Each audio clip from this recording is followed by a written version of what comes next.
différentes techniques. J'ai une grosse formation, notamment en kinésiologie, que j'ai abandonnée parce que j'ai pris conscience après, en fait, de ce qu'était vraiment le système émotionnel. Donc travailler sur le système émotionnel ne me convient plus aujourd'hui, hein, parce que déjà quand on travaille en micro-ostéo avec les mains, on travaille sur cette partie émotionnelle de l'être, hein, mais sans passer par le mental en fait. Et c'est en enseignant que je me suis rendu compte en fait que je disais des choses dans la journée que je ne savais pas le matin, et là j'ai pris conscience que si j'enseignais pas, j'arriverais jamais à faire le tour de cette belle technique. Et petit à petit, depuis 10 ans maintenant que j'enseigne, petit à petit les choses se mettent vraiment en place.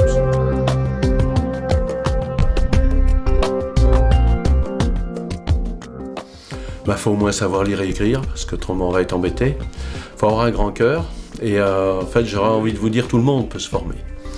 Après, je vais vous dire les gens qu'on a formés. On a formé des gens qui vont de la vendeuse à l'esthéticienne, mais aussi des kinés, mais aussi des ostéopathes, mais aussi quelques médecins qui sont venus un petit peu prendre ces techniques. Après, le travail va pas être le même, en fait. Un kiné, il va faire une année, voire 2, et puis il a la technique dans les mains. C'est des gens qui ont l'habitude, qui ont déjà des connaissances énormes sur l'anatomie humaine, donc il nous faut des connaissances. Après, les gens qui n'ont aucune connaissance en anatomie humaine, hein, j'ai beaucoup de gens qui en ont marre, qui veulent changer de vie, qui veulent faire autre chose pour pouvoir aider un petit peu aussi toute cette souffrance. Ces gens-là, leur faudra minimum 3 ans pour pouvoir y arriver. Ça sera beaucoup plus dur. Il faut avoir quand même, pour apprendre la micro-ostéo quand on ne vient pas du monde médical, il faut quand même avoir du courage et de la persévérance et surtout de la patience. Celui qui veut avaler la technique comme ça en 5 minutes, c'est impossible. On divise cette technique, on a 6 cours d'un week-end, 7 cours d'un week-end, mais en fait, ces 7 cours sont obligés d'être répétés 2 fois, 3 fois, 4 fois, puisque la première année, généralement, les gens me disent toujours tiens, j'ai fait une première année, mais j'ai l'impression que c'est plus de l'information que de la formation. Donc déjà, ça fait dégrossir, parce que le langage est quand même relativement spécial aussi. Et c'est en deuxième année, ou en deuxième session, ce qu'on peut faire dans des endroits différents, en fait, hein, on va commencer vraiment à s'approprier cette technique, et après, il faut prendre confiance. Et on ne peut pas avoir confiance si on n'a pas de connaissance. Et la connaissance donne cette confiance.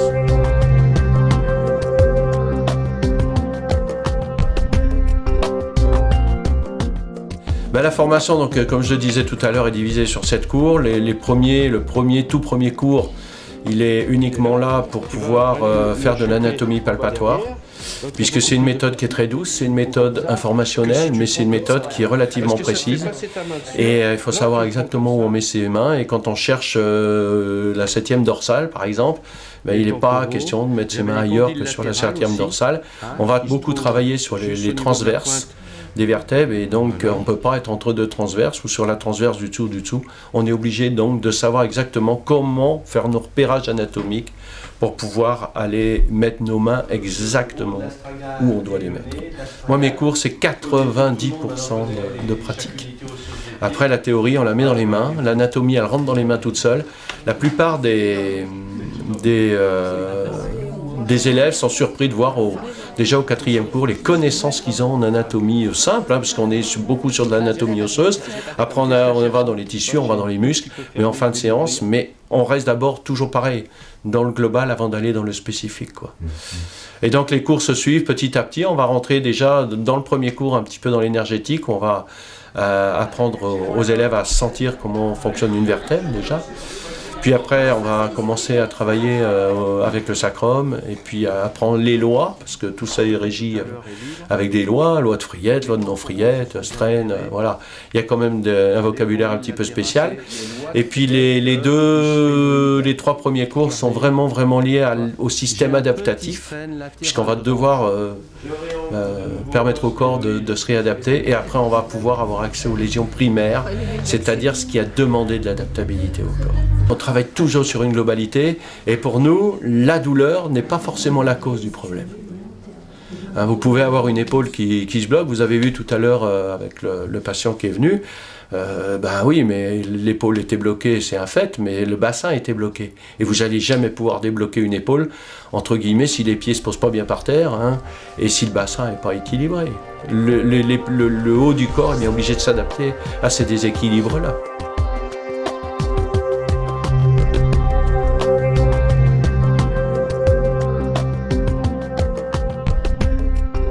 Pour la simple et bonne raison que si on n'est pas capable d'expliquer quelque chose, ben c'est qu'on ne l'a pas appris, et si on ne le sait pas, il faut retravailler dessus.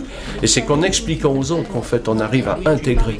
C'est pour ça que j'ai choisi cette méthode toujours. Du coup, on a des groupes qui sont formidables, on a tous des gens formidables, il n'y a pas de dualité, il n'y a pas des plus forts, il n'y a pas de clan, il n'y a pas de toutes ces choses-là. Et on a une vie vraiment extraordinaire en travaillant en micro-ostéo. Puisque pour travailler en micro-ostéo, il faut systématiquement être dans la présence. Si vous pensez à autre chose pendant que vous touchez quelqu'un, ça ne marche pas. Et cette présence modifie aussi votre vie, quoi. Puisque la présence est le côté le plus compliqué un être humain à aborder, quoi. On est toujours dans ses pensées, dans son passé, dans son futur, on ne peut pas faire une micro-ostéo. Petit à petit, je conduis les gens à rester dans la présence totale et à avoir une attention illimitée à ce qu'il y a sous ses mains.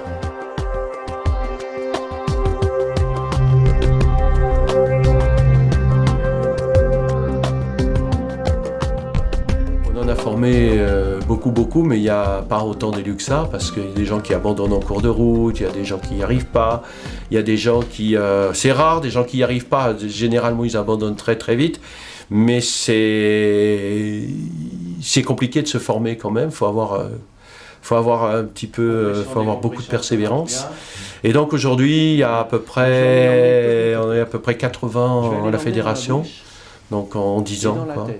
Et tous les ans, je forme entre 30 et 35 personnes en tout, pour l'instant, qui se forment par an. Il en reste à peu près 10, 15, quoi. Donc ça fait quand même le tri. Puis il y a tous ceux qui font ça en complément d'une autre technique et qui ne veulent pas l'appeler micro-ostéo, hein. Il y a des gens, ils viennent une fois, comme les kinés, comme des acupuncteurs. Je dirais les acupuncteurs c'est un petit peu différent, les magnétiseurs c'est un petit peu différent parce qu'ils viennent là pour apprendre une technique supplémentaire et puis quand ils s'aperçoivent ce que c'est, ça devient leur technique principale en fait. Donc parce qu'il y a rien qui vraiment et qui va apporter cette douceur, cette efficacité et la rapidité dans laquelle ça se passe. On ne met pas longtemps.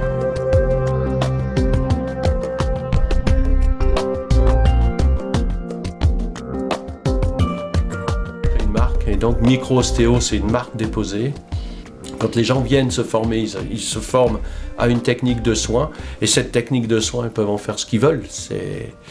Ça les regarde. Par contre, la micro-ostéo, et utiliser la marque micro-ostéo, elle est complètement gratuite, mais contrôlée, bien sûr. Et c'est que les gens qui ont les compétences qui peuvent l'utiliser. C'est la fédération, et notamment M. Martin, qui va s'occuper de contrôler les gens qui utilisent la marque, parce que ça, c'est primordial. Ce qu'on voudrait, c'est qu'une personne qui est à Marseille, et puis qui a un problème de santé ou au dos, que cette personne ait une séance de micro-ostéo à Marseille, et puis 15 jours après, elle monte à Paris, elle puisse avoir à peu près la même séance. Il faut que les gens aient des connaissances.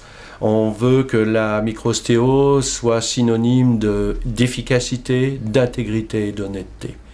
Moi, je demande à mes élèves d'avoir des prix qui correspondent vraiment.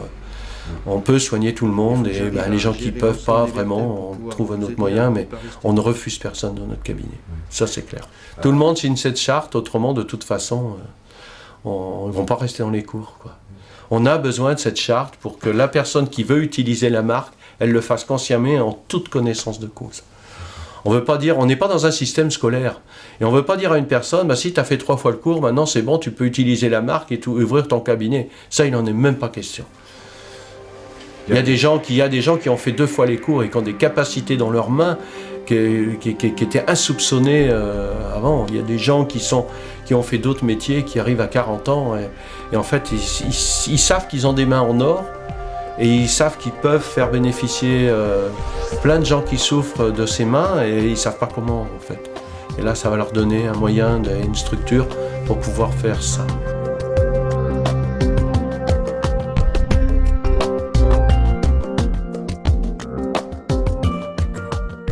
Mais je ne veux pas que la micro-ostéo reste derrière moi. La plupart des gens qui font des techniques qui sont relativement valables se mettent ces techniques derrière elles. Et puis le jour où ces personnes arrêtent, et ben voilà. Alors, est-ce que ça aurait un sens si demain j'arrêtais? Je dis bon, ben, tant pis, je fais plus de micro-ostéo. Est-ce que d'avoir une plaque micro-ostéo aurait encore un sens? Donc, et c'est pour ça aussi qu'on a créé cette fédération, pour pouvoir justement mettre la micro-ostéo derrière la fédération et non plus derrière moi. Et que le jour où j'aurai envie d'arrêter, ou le jour où on va ailleurs, ça puisse continuer après moi au moins d'apporter cette technique fabuleuse, vraiment fabuleuse.